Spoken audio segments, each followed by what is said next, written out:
Greetings from Washington, D.C. It's been super busy here recently. A group of stakeholders from across the country met in Virginia to think through interpretive training and work closely with Katie Bliss, our training manager in IE&V.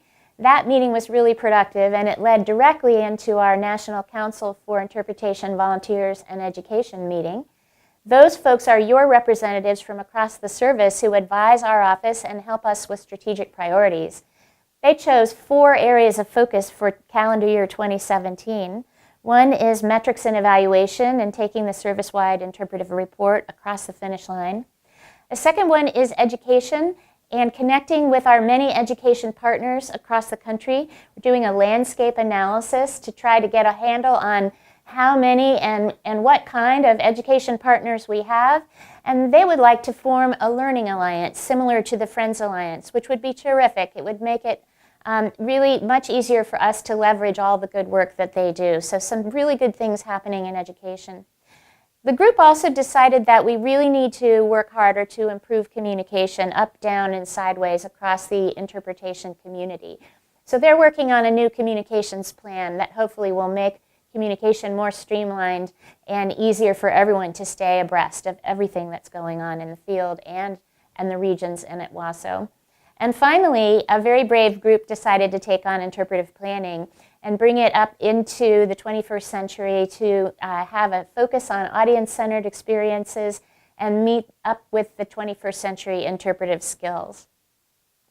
I wanted to also give a shout out to all the people who've been working really hard on revising the position descriptions for interpretation, the 579 standard PDs.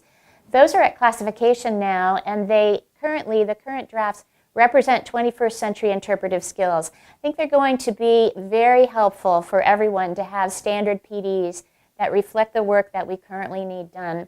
And that will lead into EPAPs that can be set so that we are actually evaluating folks against the 21st century skills. So we're trying to get a lot of things into alignment. I'd like to acknowledge that we are in a transition and a hiring freeze. Transitions are always hard. Doesn't matter whether you're transitioning from kindergarten to first grade or we have a new presidential transition. Transitions are just uncertain times. And when you have a hiring freeze, it's particularly unsettling. Just want to acknowledge that and let you know that your leaders in Washington, D.C. care deeply and understand how hard it is out in the field. And they're advocating for you every day. Remember, you have good advocates in Mike Reynolds, our director, and Bert Frost, our deputy director for operations, and Lena McDowell, our deputy director for administration. They're really working hard for you, as are all your ADs and RDs. Lastly, I wanted to say farewell and thank you.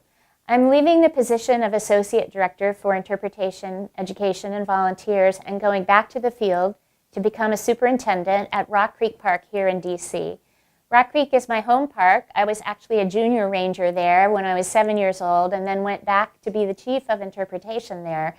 And now I'm returning as the superintendent.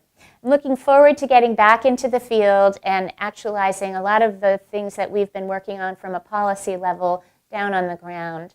But I will certainly miss the team here and miss working with all of you.